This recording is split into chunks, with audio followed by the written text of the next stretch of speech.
Hello, fearless fam. Welcome to another episode where we shed light on topics most like to keep in the dark. This is your host, Chubby, and today's elephant is a level 5. Today we have an episode that No Filters with Fears has been putting off. And that topic now has become something we can no longer push aside. And it's Roe vs. Wade. And we have several guests today, which you probably have met in past episodes, that have a lot to share about it. But before we get into that conversation, this episode was sponsored by J-Phone Party Rental. For all your party needs, all the ideas you think are crazy, J-Phone Party Rental will make your vision come to life. Just like my backdrop right here in my studio. Go check out our 100th episode for the beautiful setup they made for us. Give J-Phone Party Rental a follow on Instagram at J-Phone Party Rental or send them a text message at 786-769-4950 and tell them Chubby from No Filters No Fears sent you. And please, keep in mind that this episode will be discussing the issues of Roe vs. Wade, like abortion, the laws, the bills, and sharing examples of possible abortion scenarios.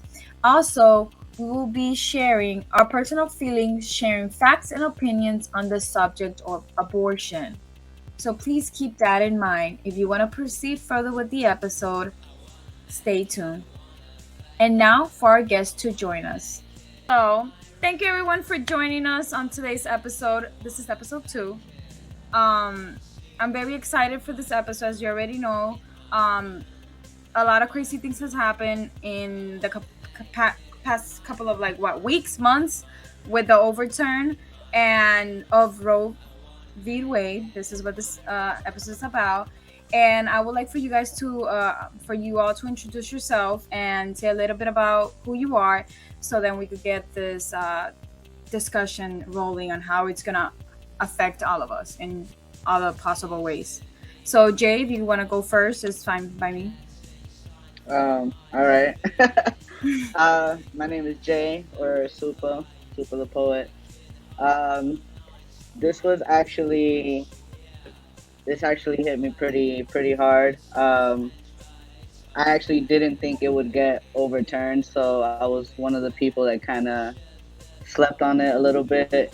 I'm a trans man, so this actually affected me in how we can go about getting supplies and things like that through Planned Parenthood. Like it hit pretty deep, especially with the supplies. There's a shortage right now. It's not something you expected. I feel like everything that our ancestors have fought for us to get to this point, it just all got reversed.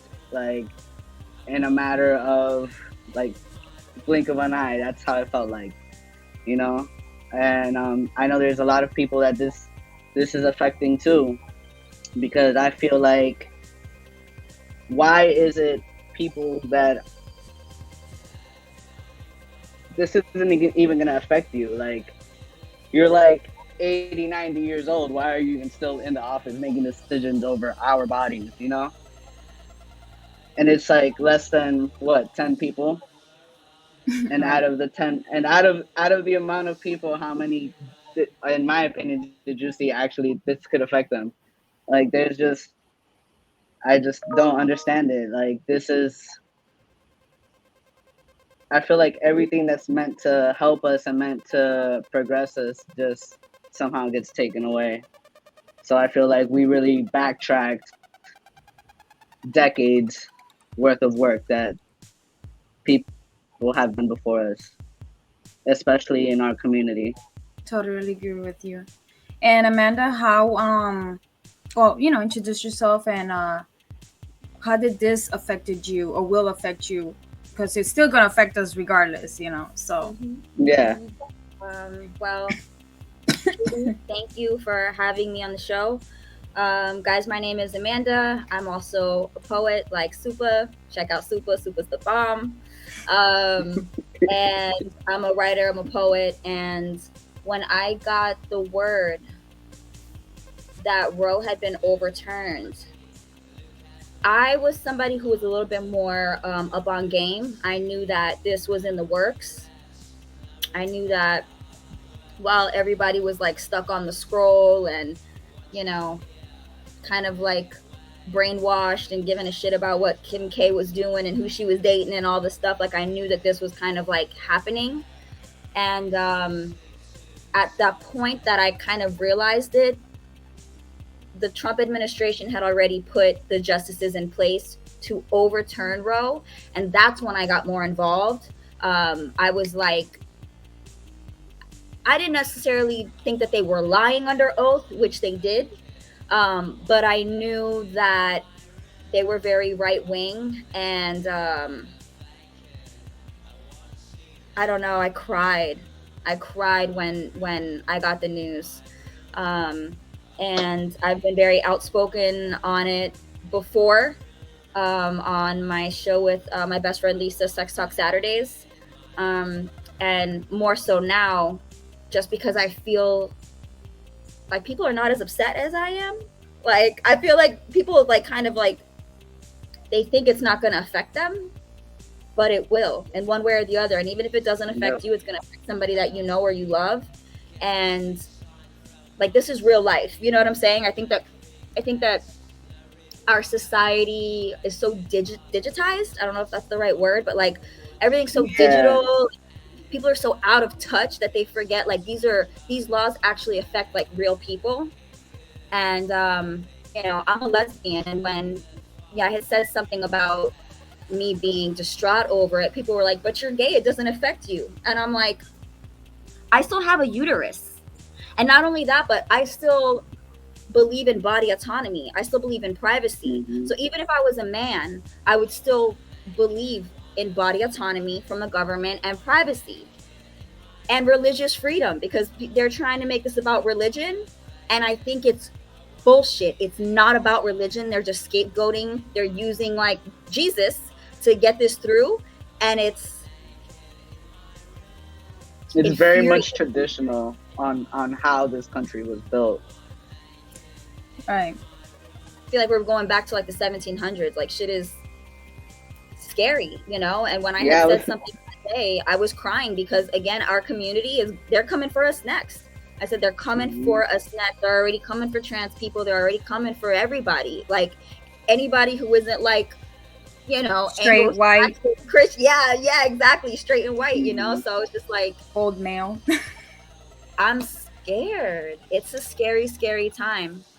Yeah, when it happened, I was in shock, and as I was reading and hearing about it, I saw your reaction, Amanda, and obviously I was still had no words. I was like, what the hell, right? Because obviously being in the community, in the LGBT community, we know multiple people of all everything, you know, under the rainbow, literally.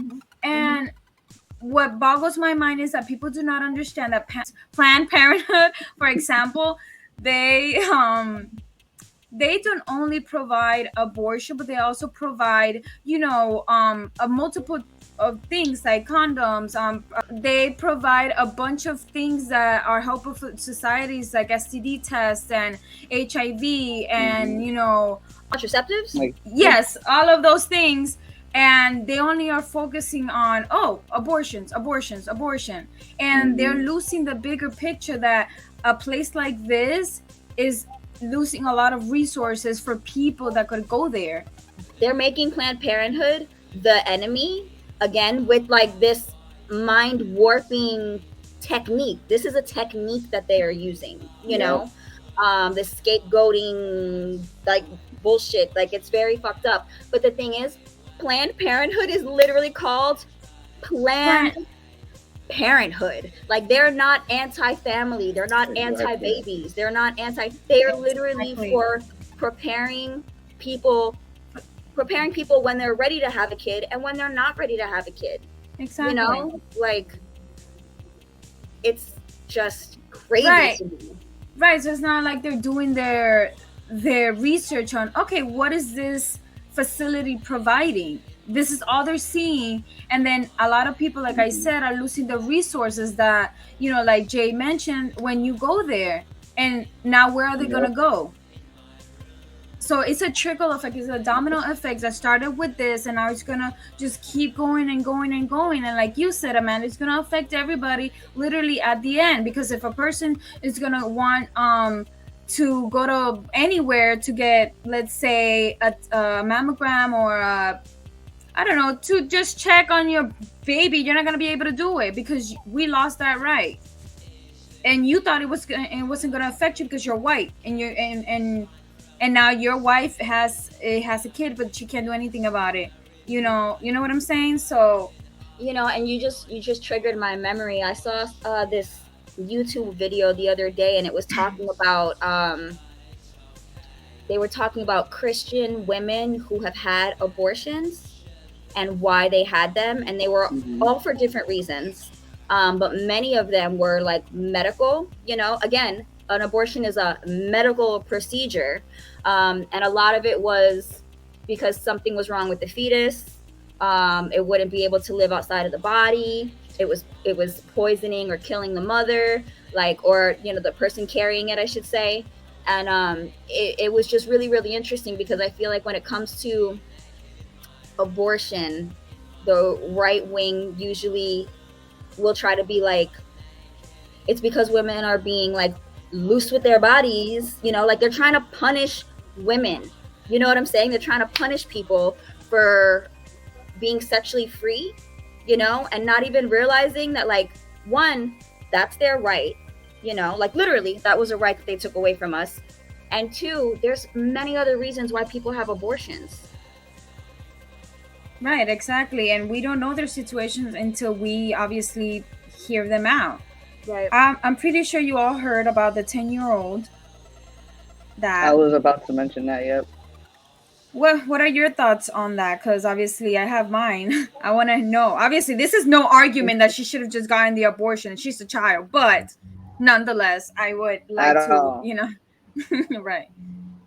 At all. But the fact that they made it so difficult for even a 10-year-old to be able to get an abortion is ridiculous. Like they had no consideration into anything.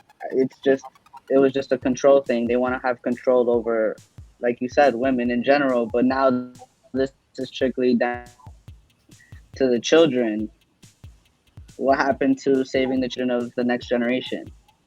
They preach that. I can preach that all the time. But it's like when it comes down to actually doing it, this is what your actions is showing. Like there's no reason why a 10-year-old should have even had to go through that at all. This is the result of, so when I saw the post, people started talking about the person's immigration status as opposed to talking about the issue of abortion, which I thought was very, very, very interesting and very I just keep saying right wing, Right.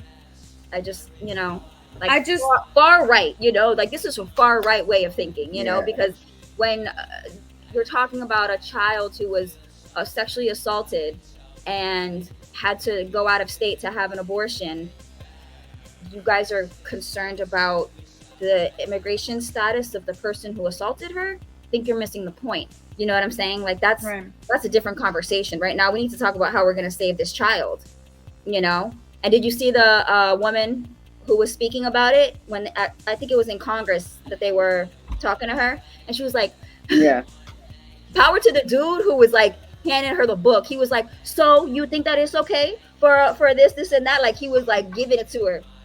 And she was like, well, I imagine that it would change her life. It would change the course of her life. And you're like, you imagine?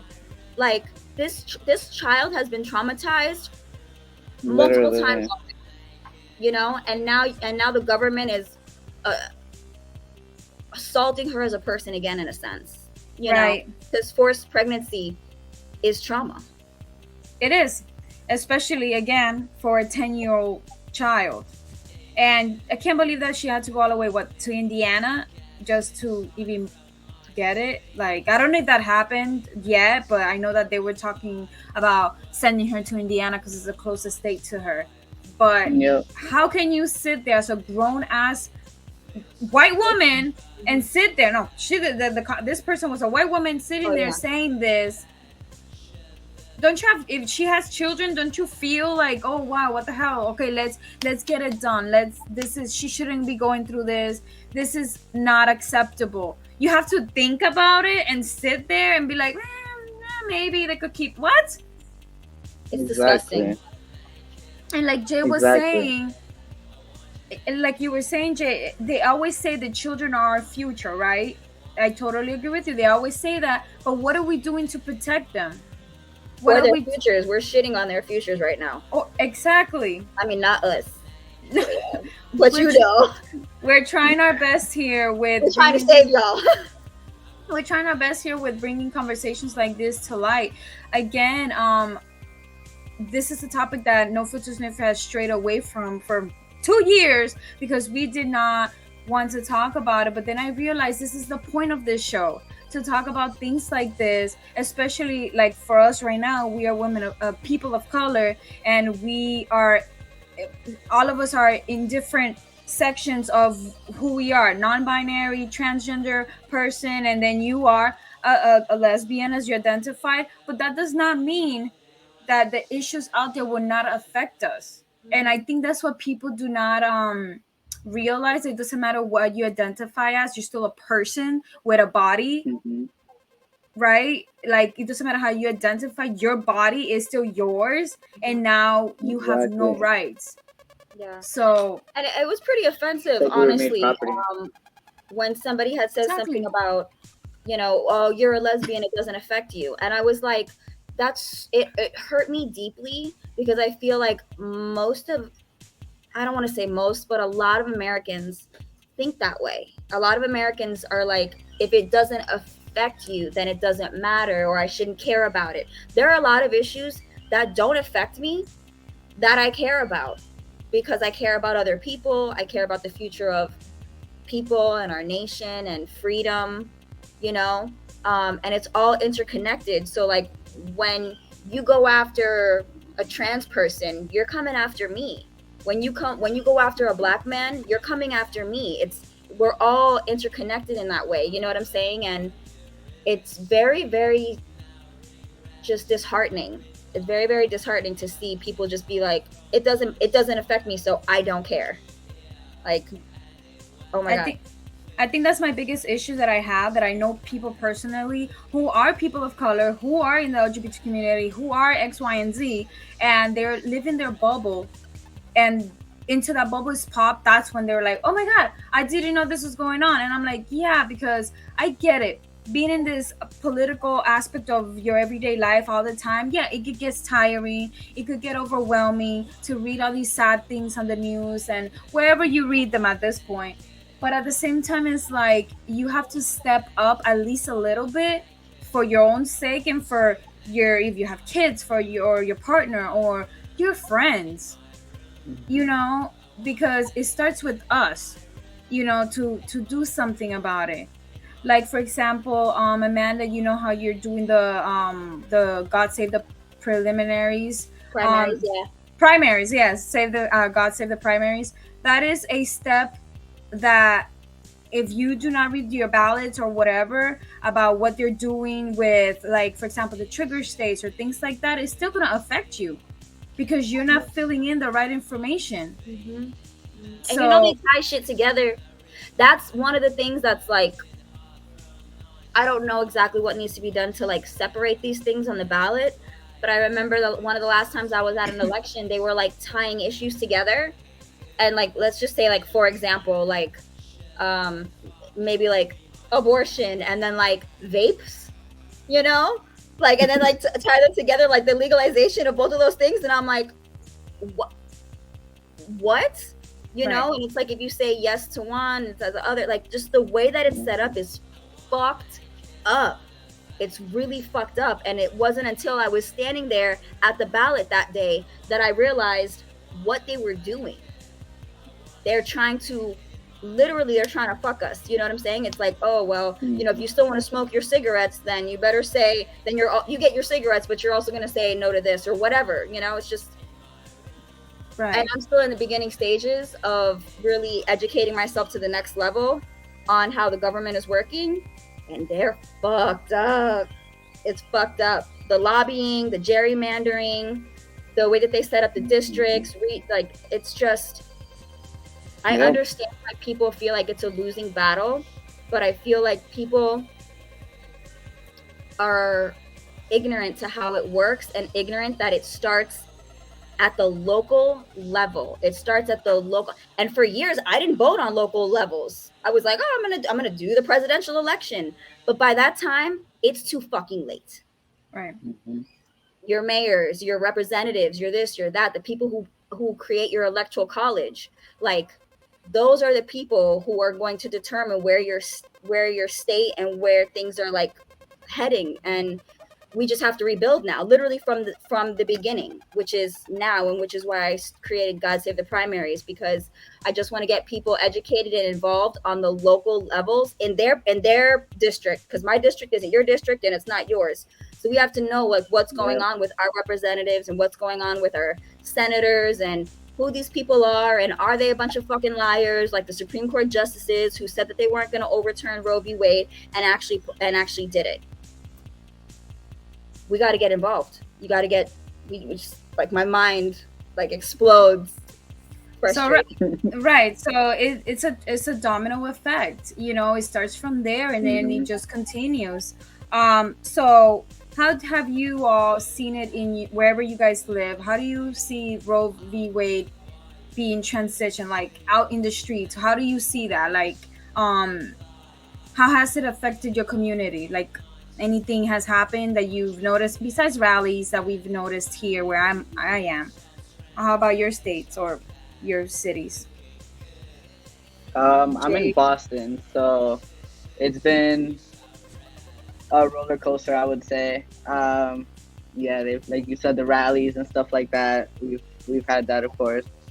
Um, Especially since the overturn, a lot of white Mhm. supremacists uh, trying to show face, of course, in the city.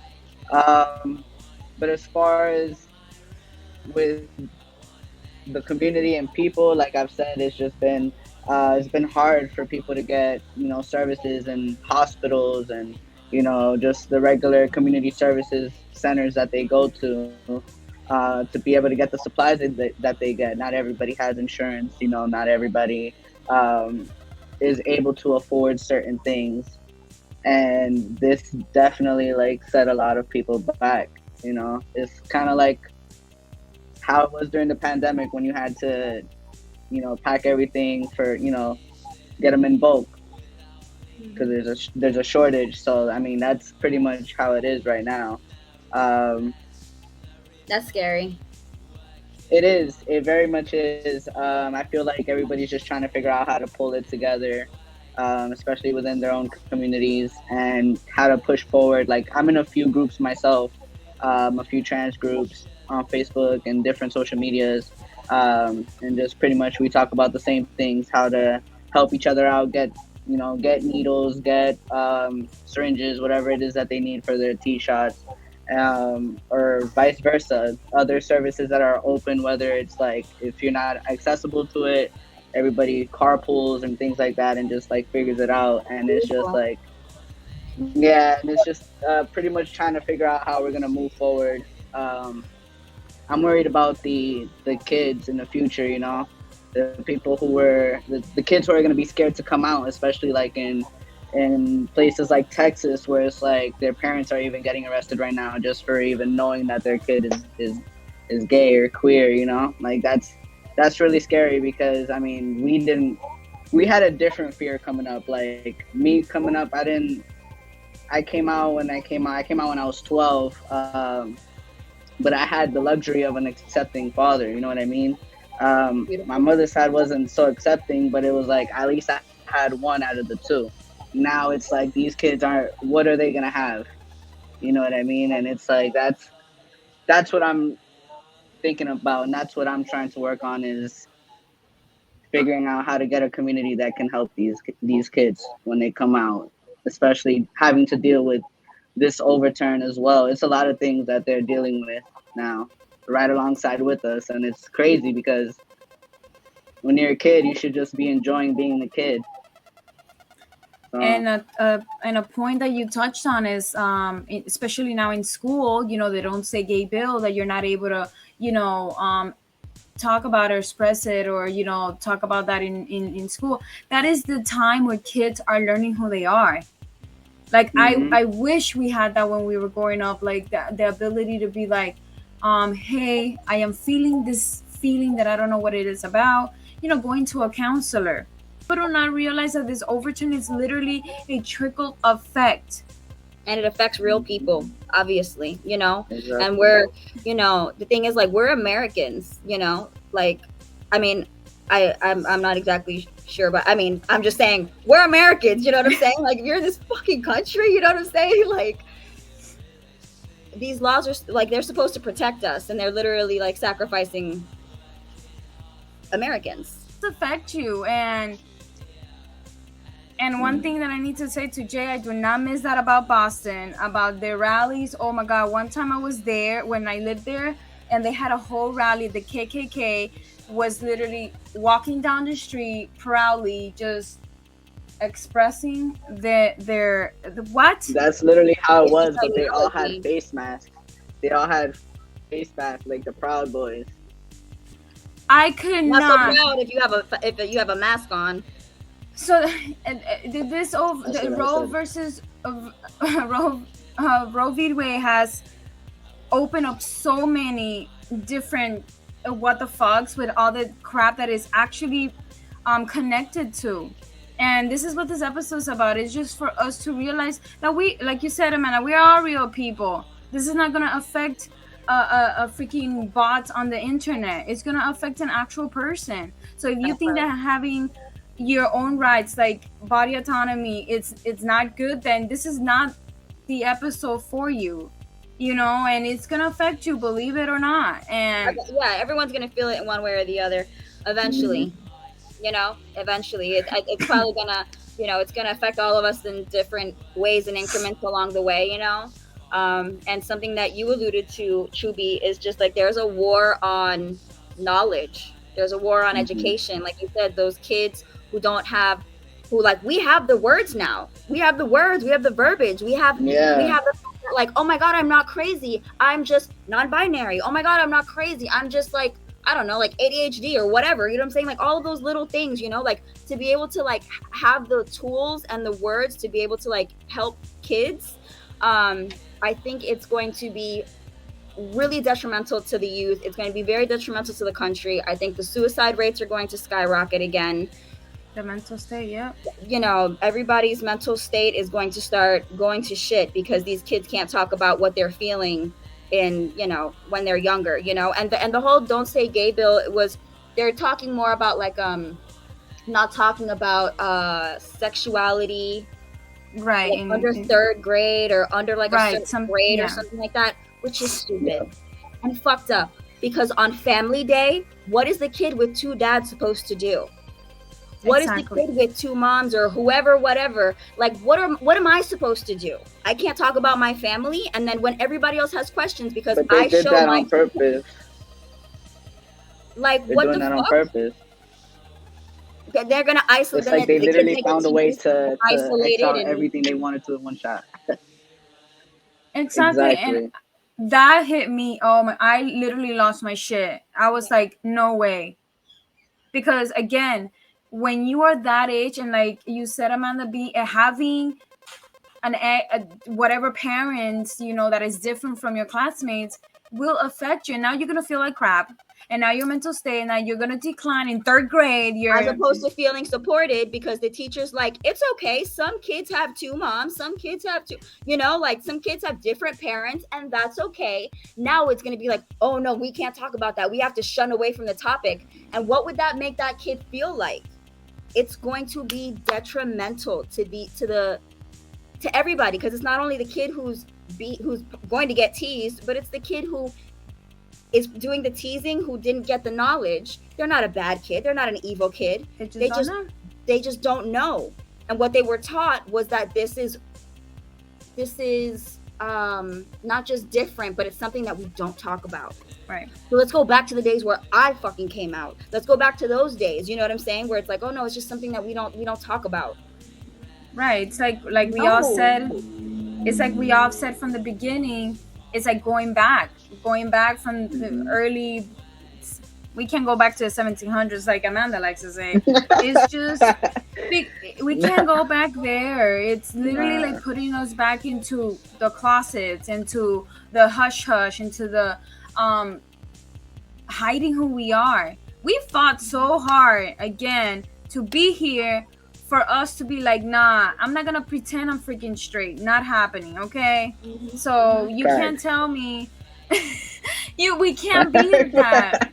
Like we already none of us can go back into the closet. That's what I know. We already suffered enough. We already suffered enough as young adults to be who we are now, proud to be who we are today. For what? For all that shit to come back? I care for my mental health. If talking about it makes me cry, can you imagine having to hide it? That is not happening. Like that's at all. No. It's like we gotta walk so these kids can run. And I feel like now it's really like in our hands, and we didn't think that it would get to this point. A lot of us did not think it would get to this point. You know what I mean? Somebody's got to do it. America. That wouldn't happen. That wouldn't happen in America. They won't give us rights and then take them away. That's what they did. Newsflash, everybody who's watching, we had a right in America, and then they took it away. Regardless of how you feel about that right, we had a right, and they took it away. It will not be the first right. So now you got to think about what else they're going to take away, because like you said, it's a trickle effect. So now what else is it going to be? And there's only a million things you can think of on that list. Right. So, and they're already starting to talk about banning contraceptives, banning birth control and shit like that. Like, what? Right. They really don't want to help anybody. This is like a horror movie of Handmaid's Tale that I'm living in, but like modern day. This is like wild. I'm sorry, I had to say it. And the one who wrote Handmaid's Tale, it's the precursor to Handmaid's Tale. And the woman who wrote Handmaid's Tale said that the story that she wrote, everything that happens in that series had not happened already somewhere at this point. It had not already happened somewhere on the planet. That's fucking terrifying. See, I don't know what you guys said. But it's like a lot of the movies that they come up with. That can't all just be creative imagination. Right. I need to watch this because I've heard it from everybody about the Handmaid's Tale. I'm like, what the hell is that reference? It's super triggering. Just trigger warning. Yeah. Trigger warning. I can't watch it. It's rough. It is rough. I honestly haven't even finished it because you have to take it in increments. It's intense. Okay, I'll give it a try. I'll let you guys know how that goes. There's also something to watch. There's a documentary called Reversing Roe. It's on Netflix. Anybody who's watching, go check it out. Reversing Roe. It'll give you some insight on the fact that it was made in 2018, Jay. Reversing Roe was made in 2018. They had been working on this for a long time, but because the powers that be had us distracted, a lot of people missed it. That's why you gotta take the step away from the metaverse and live in the real world. I don't do that. But yeah, I've always said it that I've never thought that we lived in a free country. We live in a limited country, okay? They tell you what you think you're free. And I don't care who agrees with me or not. Yes, we compare it to another country, we have more freedoms. But I'm only going to fight on the one that I have right now. And right here, I don't have the freedoms that I feel like I should. Again, you just took my freedom to do whatever I want with my body just in case anything were to happen to me. So no, I never felt like we had freedom to that extent of where like I could do whatever. Again, for example, I'm gonna make it as small as this. If you don't go to work to make that money, what's gonna happen? You're gonna go homeless, and what's gonna happen? You're not gonna be anywhere, right? That's a trickle effect. That's how simple something here is. It starts with just one wrong move. So tell me how free we are. We're not. We So, have social security numbers. We're just products. of course, of course. So to get the show, it's getting to that point where it's getting too long for some people to stay focused on the show. So, what do you hope for the future for us, for the kids, for whoever's watching? What do you hope to accomplish? I don't know. We're working on this little by little, trying to get Yeah. something. So, Amanda, if you want to start, what do you hope? I hope that people wake up to the fact that they actually have more power than they think.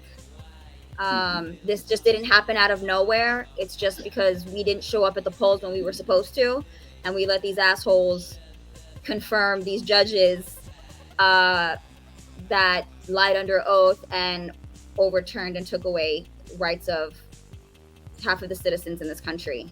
I hope that people get involved on a local level, and I hope we start educating ourselves. Check your sources, for God's sakes, check your sources. And I pray for us all. I pray for the country, the future of our country, and I pray that the patriarchy has its day. Mm-hmm. And what I mean by that is it's over. Like, I always say every dynasty has its day, and I kind of feel like that's what's happening with America. Like Egypt fell, not Egypt, but Rome fell, and the pharaohs, of Egypt, like things crumble, when you abuse your power and when you abuse your people. So I just pray for the future of our country. Jay? Very true. I hope, like you said, people wake up and they start doing more, and they stop relying on technology for everything. I feel like it's gonna come to a point where we're gonna go back to like our natural instincts. You know what I mean? Everybody's gotta prepare, however you feel like that preparation can be. This, like you said, this didn't happen just overnight. You have to pay attention. You have to research. You have to do the things that you think you can do for the better of the world that you are seeking. It all starts with one person, and then when that one person starts, two people come, and so forth and so forth. And I feel like what we're doing, especially having us on your episode talking about this, is really important work, and that's one of the steps going forward. I really, really hope that the future of the next generation is better than ours. And that's Me what I too. hope for. That's a Me beautiful too. hope. Word. I hope that you all read, and not just what's given to you in the books at school, right? Read, look for extra information out there. Go to, if you want to learn about your laws, congress.gov teaches you about everything and all, about where you live, what the future ones that are coming up. Just stay informed, and remember, the news do not always give you all the information out there. They're always gonna chop something up and not tell you the truth, but you have to be willing to look for the facts yourself, and then they're out there. You just have to look. And if you have children, and if you want children, or whatever the case is, just tell them the truth. Tell them the history. Share with them the horrific things and the beautiful things also that we've gone through, that that there is still hope. And Jay, I agree with you. It took me forever to get out of my head about this episode, because I was like, fuck, I gotta do it, and I was freaking out because I was like, at the end of the day, we're not here to change anyone's mind about how you feel about it. We just want you to know Mhm. that having your right to do whatever you want with your body is important. Having a choice. This Period. is what this is Exactly. about. This is not about, hey, I don't like what you're doing with your body. I don't care. It's whatever you do with it is gonna make you happy. Like whatever you're doing with your body, whatever you, Amanda, are doing with your body is not affecting me. Mm-hmm. But now that we don't have the choice, now that's affecting all of us. So I just Exactly. want whoever's watching to, if you sat through this, to actually think about it. Who's hurting right now that you know? I know it's that. It's just that. Think about what this has done and who it's hurting. All the people that you know. Indirectly, directly, think about it, and then you'll realize that you have to do something, and that's what Get this, involved. get involved, Where and that's what there's a that's what lot of this people episode is suffering about. in silence too Exactly, exactly, because of this. and They're too And I scared to come up, actually, and you never know. you make a valid point, because I actually wanted to say one more thing before we wrap it up. There are a lot of people who have had abortions who may or may not, but a lot of people who have had abortions who maybe regret that decision, and now they're like Mhm. very like pro-life and trying to force other people to be pro-life. And I want to speak on that, because just because you made a decision and you regret it doesn't mean that the next woman or individual is going to regret that same decision. And that is part of your journey. That's part of your story. That is your right. It's just a right. It's just a right. Mhm. It really, really boggles my mind that people have had abortions and then they go and tell people not to have abortions. I think it's fucked up. Um, and like I said, I know many, many more women who have had abortions who don't regret their decision for whatever reason. So just stop telling people what to do with their bodies. Get your laws off my And stop body. bringing religion into it. Literally. Yeah. I s- Don't scapegoat Jesus. Jesus didn't do nothing to you. that is my biggest thing. Your personal opinion, your personal religious beliefs have literally nothing to do with a personal choice. Feelings Not are involved. connected, not connected, not related. I respect your religion, but just right over there. Okay, keep it over there, and I'm gonna be over here. And that is it. I want to thank you both for being here again. I love having you all just coming to the episode Thank you for because I having mean, us. you it's like you said, talking, you know, we always gonna have more different thoughts and different ideas, and right now maybe when we logged off we're like, oh crap, maybe we could do this, you know, Yeah. because it Or sparked forgot the same thing. something. Right, it sparked Yeah. something, you know, and yeah, so thank you again for being here, and hopefully we could work together on some other important issues, topics. Jay, let me know how your journey turns out with accessibility to what you need, because that is something that, you know, we could talk about and actually make something of it, because it's gonna be hard. And I'm here if you It need really is. anything of all your friends, trans tape, money, funds, or anything. Just let me know, and we could work on a fund for them, or whatever the case you need. Just let us know, okay? Word. I'll let you know. Thank you. I appreciate it. I am No, of working on course. something like that because I'm in a group within Planned Parenthood. But right now they only let members who are part of Planned Parenthood in the group. So I'm trying to see how I can make a group outside of that. So I'll definitely Just keep in Okay. touch with that. that's dope. Yeah, no problem. Share the Right, details thank you. whenever you can. Yeah. And hey, remember, community always makes a bigger number, and we can make a bigger impact. So that's what we're Absolutely. here for. Absolutely. Jay, And let me know That's about what true. you got going on over there. I would love to support you any way that I can. Guys, check out God Save the Primaries. Let's get involved locally and let's turn this crazy train around. like I always Exactly. say, and like I always say, stay fearless, everyone. Yep.